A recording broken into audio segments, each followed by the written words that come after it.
Okay, students, this is Mr. Shields, and what I want to do is just kind of do a brief overview lecture of Chapter 1, and I'm going to try to do a brief lecture on all of the chapters and also do some short videos on some problem solving. And I'm not going to work very many, but I'll work, maybe 3, maybe 4, I don't know, per chapter. That way you can have something to go back and reference, okay? And of course I've already talked about in my orientation videos about the study area in the MyLab Mastering Physics that's really good to help you also. So there's plenty of resources out there that are provided that can help you learn the concepts and work the problems, okay? All right, so taking a quick look at motion, of course, there's always terminology that we need to become familiar with. Of course, motion, anytime you change an object's position, it takes motion to do that. That's called motion. Anytime you go from point A to point B, regardless of the path, that is called motion. The path at which the object follows is called trajectory. Now, we can take motion and use diagrams to represent motion. For example, this first diagram up here looks like the individual is moving at a constant speed. And you say, how do you know that? Because if you notice between each time frame there, the distance is equal. So that means they would be moving at a constant speed. Therefore, they would not have acceleration. Here you see the runner starting from zero and is accelerating. You say, well, how do you know that she is accelerating? Because each time frame we see the distance between her increase, okay? From one time frame to the next, the distance is increasing. So there's a good possibility that she is accelerating. Matter of fact, she is accelerating. And here we see the car, the picture of the car. Notice how the distance is getting less and less and less. So this would be deceleration, okay? Which is a form of acceleration except in the opposite direction. Now, we can describe projectile motion that follows an arc this way, shooting a basketball. That's a really good way to describe it. And here they just are wanting you to compare one to the other, all right? But one of the best ways to describe motion, and the easiest, because it does not require you to be an artist, is to use what we call the particle model. In other words, we just use a dot, okay? And that's one of the best ways to describe it. Here you see 2 runners along the track. Which one is moving faster? Well, it's pretty obvious that A is, because notice that the distance between each dot on A is about twice, well, not hardly twice, almost, maybe 1.5 times or 1.25 times greater than the dots between B, okay, distance between the dots on B, okay? Okay, again, I want to move on. Both runners are moving at the same speed. Now, what about position and time? And looking at the nature, putting numbers on nature. Now, that's very important because one thing, when we take measurements, you always have to have a reference point. You also have to have a particular unit to describe the phenomena in nature that we are trying to measure. We just can't say 5. Okay, well, 5 what? Okay, 5 seconds, 5 hours, 5 minutes, 5 miles, 5 meters. 5 meters per second squared, what? If you just say, okay, it's 5, well, 5 what? It'd be like, I grew up in construction, and the person I'm working with, we're cutting, bridging to go between the floor joists, and they say, okay, it's 15, and I'm like, 15 what? Okay, 15 feet, 15 inches, 15 sixteenths, 15 30-seconds, what? Of an inch, what? What are we talking about here? You have to put a unit on there, okay? Now, when we look at how to describe and measure motion, we use, of course, something called the origin, and I just mentioned that. That is the point at which we begin, or the point at which we use as a reference frame. In calculus-based physics, we call it an inertial reference frame, okay, or just a reference frame. You always have to have the origin or the reference frame, okay? And then, of course, we have the distance, which typically is always in the SIs measured in meters. And then the direction, plus or minus, or north, south, east, and west, okay? It's very important that you do that. Then when we combine that and an axis marked with positive and negative directions, this becomes what we call a coordinate system. And if you put it on a piece of graph paper, it becomes what is called Cartesian coordinate, okay?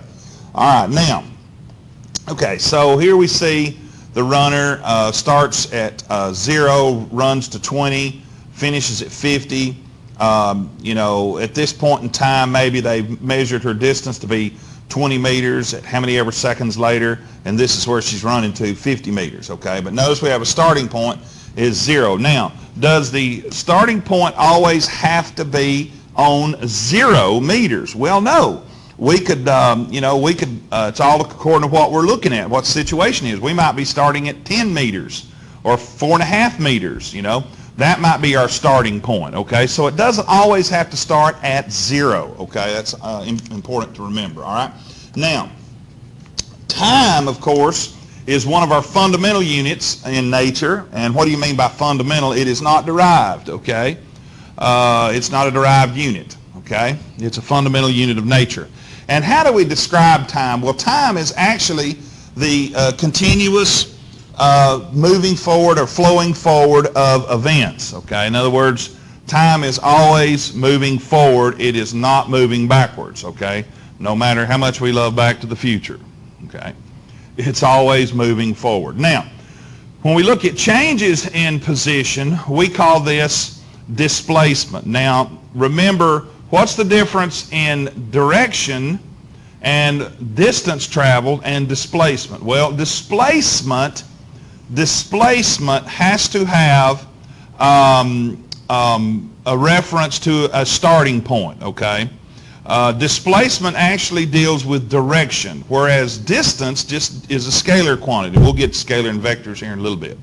So notice how we determine the displacement of an object. Here's your first equation. The displacement of an object, delta x, which means change in, is equal to the final displacement or distance minus the initial position, okay? So x final position minus initial position, okay?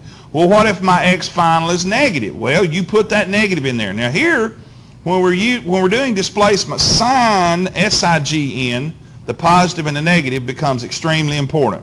Typically, if we use a Cartesian coordinate system, we use a graph, and of course this side is positive, and this side is negative, and this is negative, okay?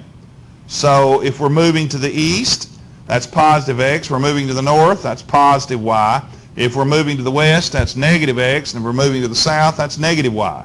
That's typically how we label it, okay? Now, just like when you did graphing in algebra, now, or trig. Okay. So anytime we look at changing in anything like delta t, that is the change in time or the elapsed time as an object is moving from its initial position to its final position, okay? And notice they tell you here that time is always positive, okay? Time is always positive. Now, sometimes you can work some of these motion problems where you have two unknowns and you get a quadratic, okay?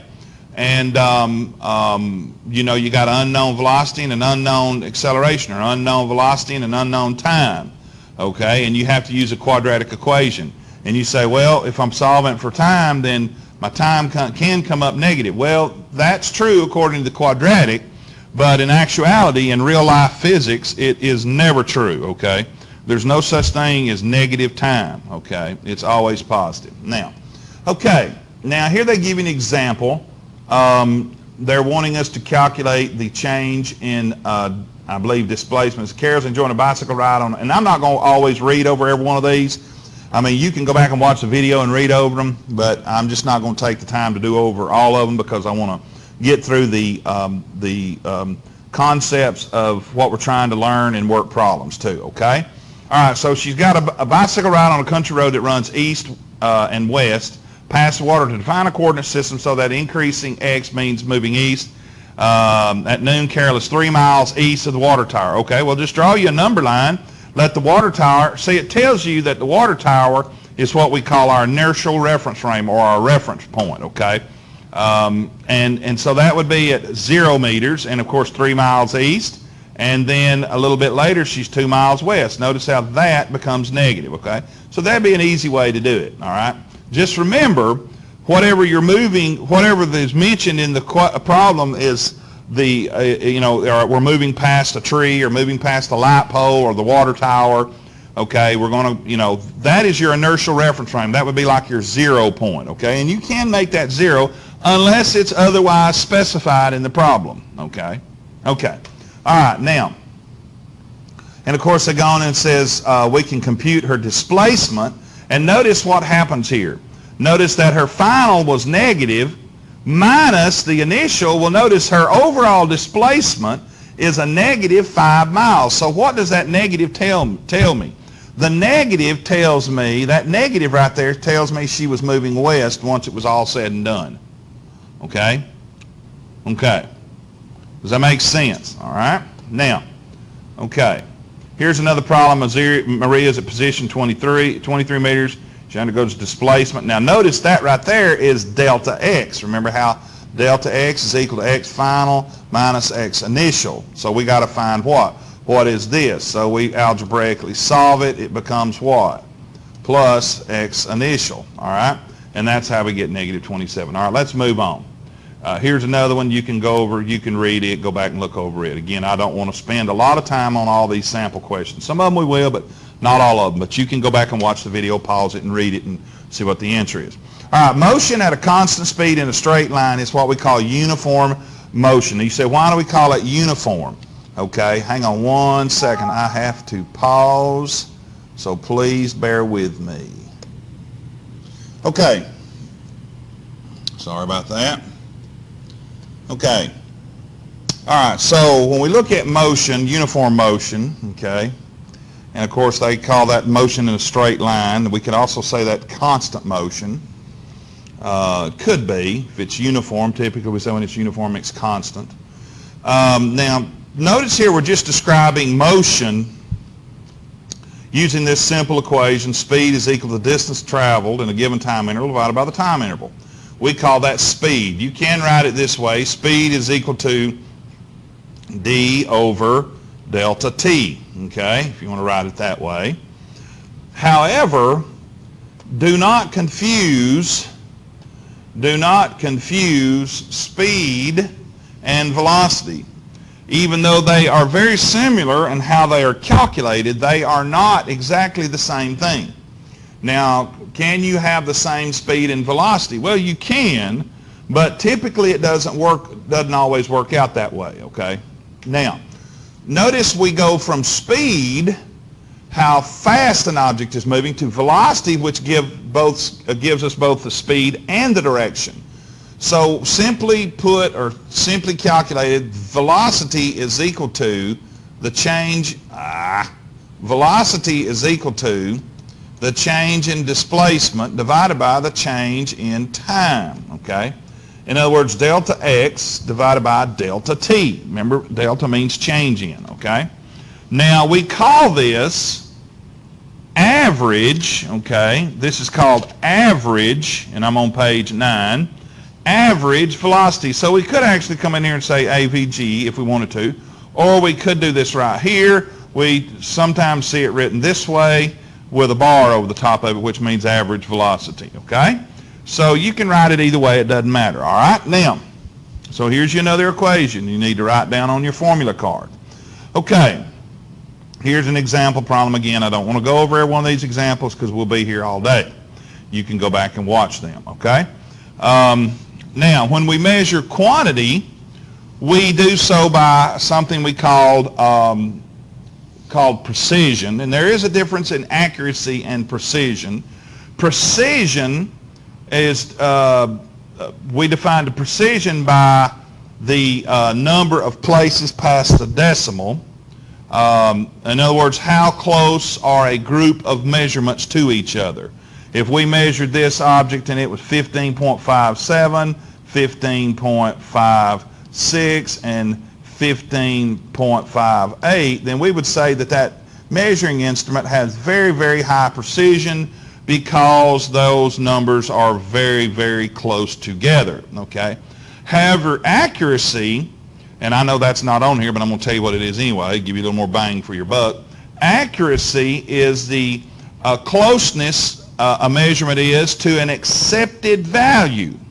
Okay, say for example, if we were going to determine the acceleration of gravity just by dropping a ball, okay, or using a pendulum, and we know that the accepted value is 9.8 meters per second squared, and we found, we did 3 trial runs, and we got 9.78 and 9.79, and that's a 9, by the way, and 9.79, then our measurements that we did trying to calculate the acceleration of gravity experimentally was to very high accuracy, because this is the accepted value, 9.8 meters per second squared at sea level, okay? All right, so the difference in precision and accuracy, okay? Now, notice they're talking about significant figures. Well, this number of significant figures are those that are reliable digits, okay? In other words, if I was to come in here and say, okay, my measurement for this socket is 15.572. Well, guess what? That number right there it shouldn't even be there, because notice it's not. I don't have it. Okay, so we can only go by those that are reliably known. And how do we know? Well, our measuring instrument will tell us. Notice it only goes to the nearest hundredth, so that's as far as we can go. A nearest hundredth of a millimeter is the precision of that caliper, okay? We can't create numbers out past there, okay? So significant figures are very, very important, and it's very important to understand how to use them. For example, we've got 2 measurements here. Notice this one only has 2 significant figures. This one only has 3, so therefore my answer can only be to 2 significant figures when I'm multiplying or when I am dividing, okay? Now these rules are in your textbook. They are on page 12 and 13, okay? 12, 13, and actually when we get into unit conversion, 12, 13, and 15, okay? Now, so it's very important we understand that, okay? Now when we're adding or subtracting, notice here, so this, let me go back now, let me make sure you understand. This is the total number of significant figures, okay? Period. Notice, the lowest number of significant figures. Which measurement has the lowest number of significant figures? 5.7 does. So that means my final answer can only be 2 significant figures. 2 significant figures, 2 significant figures, okay? All right, when we're adding and subtracting, we have to express our final answer based on the measurement with the lowest number to the right of the decimal. And notice right here, 106.6 only goes 1 place past the decimal. Therefore, our answer can only go 1 place past the decimal when we are adding or subtracting. Well, why can't I bring that 4 down? Because we don't know what's right there. We don't know. Our measuring device only carried it to the nearest tenth, okay? So we can't just create numbers, okay? Just can't do it. Now, how do we know how to determine, which significant figures are important and which are not? Well, all right, let's look, for example, if I write this number right here, 1.001, well, I have 4 significant figures. But if I say 0.001, I only have 1 significant figure. So leading zeros are not significant, trap zeros are significant, and trailing zeros are significant. For example, if I come in here and said, all right, 1.00, those are significant. That's 3 significant figures. What does that mean? That means that whatever instrument I used, I measured it to the nearest hundredth of whatever it is I was using to measure it by. Let's just say meters, okay? So I've measured it to the nearest hundredth meters, okay? So that's very important. So that's 3 significant figures, all right? Very, very important to remember that, all right?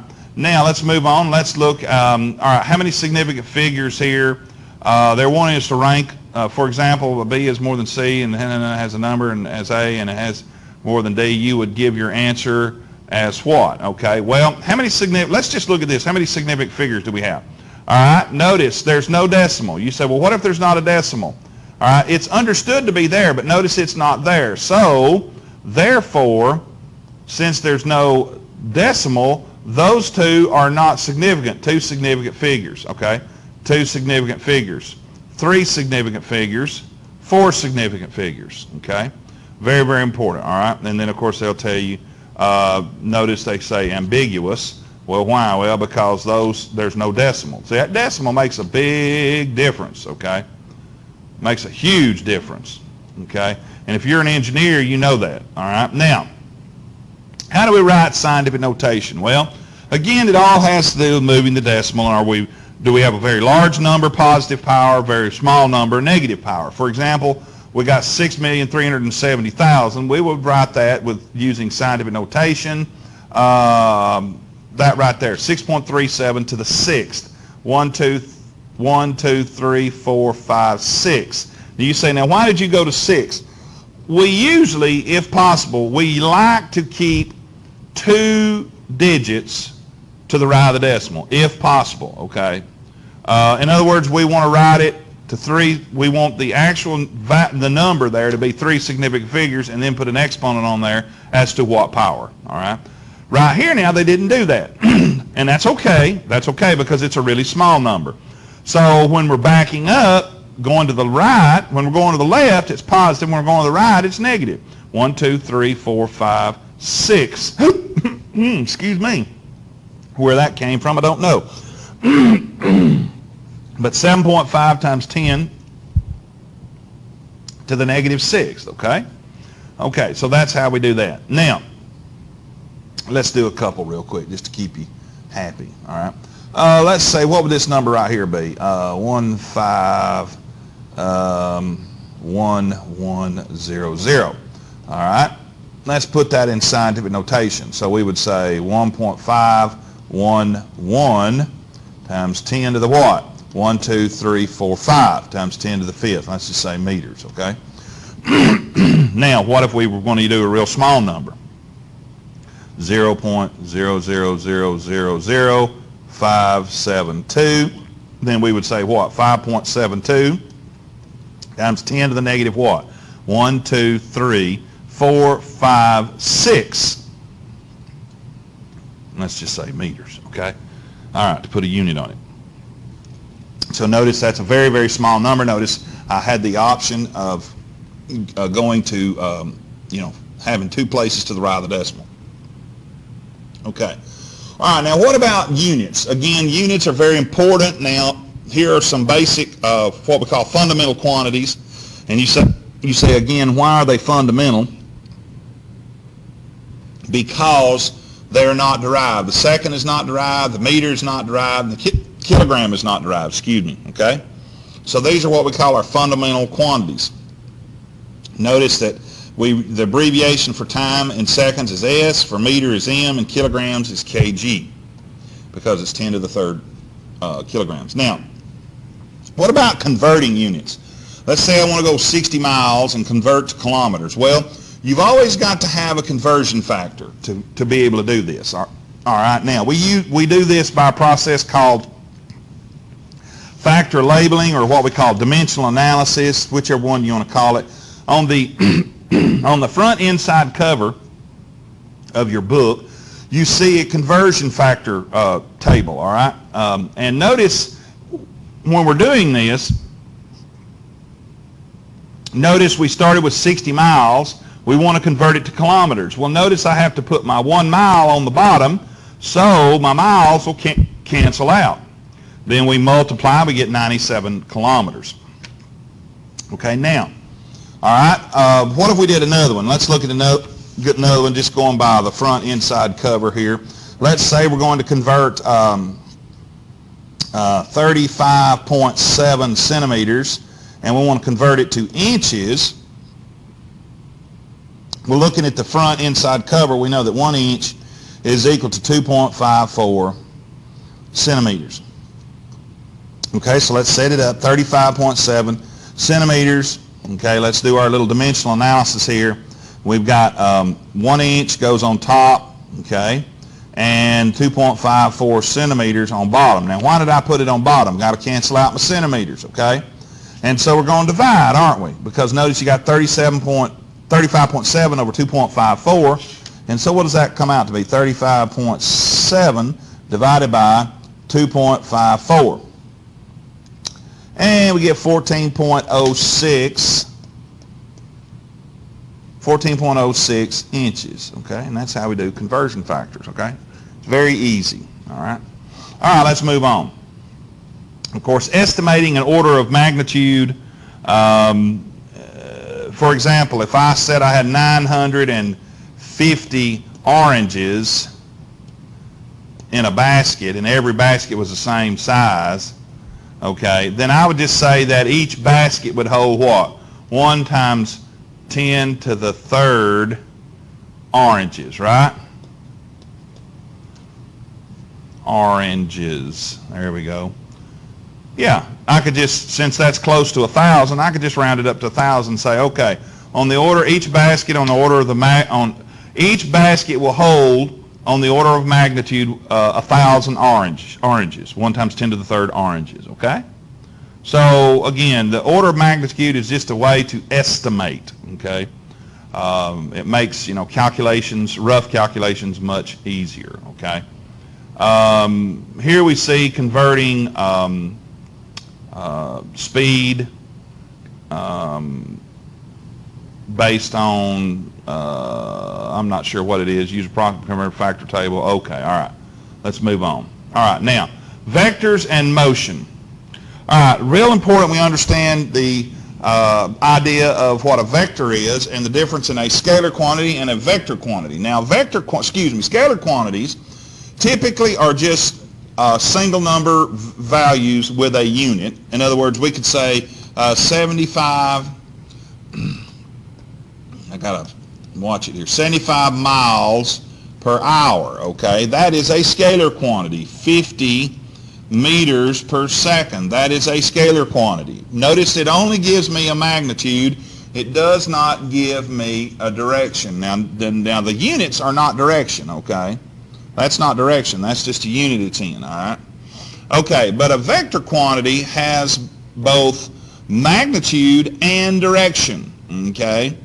So if I said 75 miles per hour west, then that would be a vector quantity. If I said 50 meters per second south, then that would become a vector quantity, okay?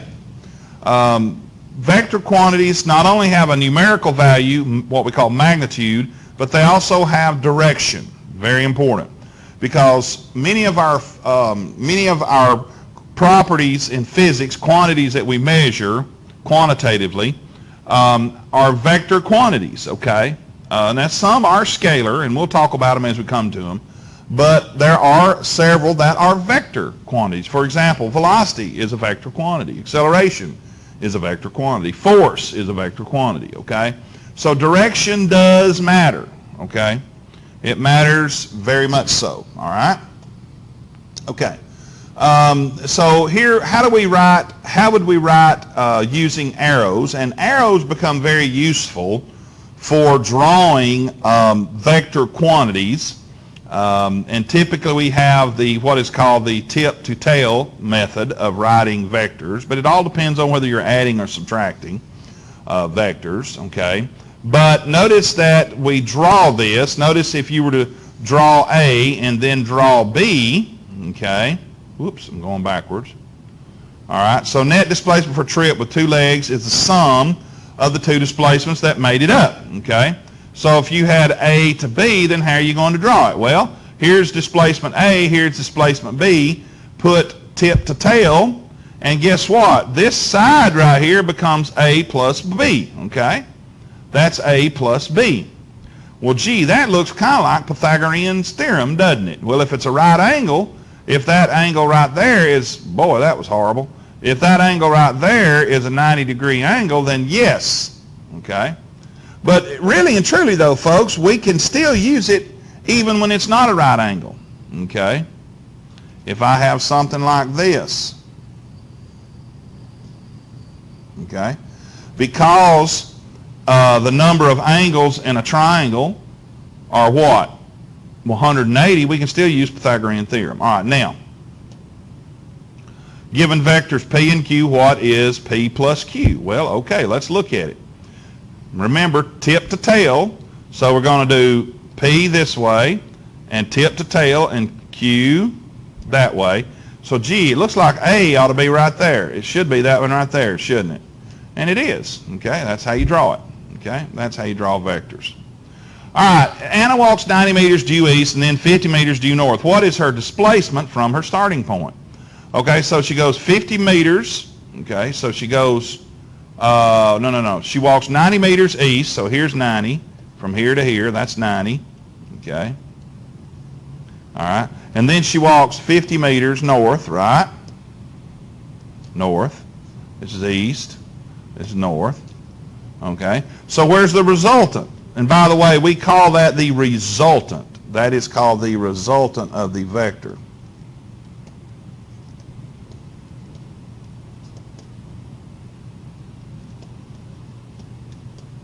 Two vectors, okay? The two vectors, okay? All right, so how do we find that? All right, well, let's see. How far away is she? In other words, how far away is she from the starting point? Okay? If she walked out 90 east and 50 north, how far is she from the starting point? All right, well, let's see. Well, we use Pythagorean theorem, don't we? The square root of the squares, and what do we come up with? 103 meters, okay? Pythagorean theorem, very, very useful. All right, we use it a lot in physics, okay, to describe motion. Now, what if I wanted to find the actual angle?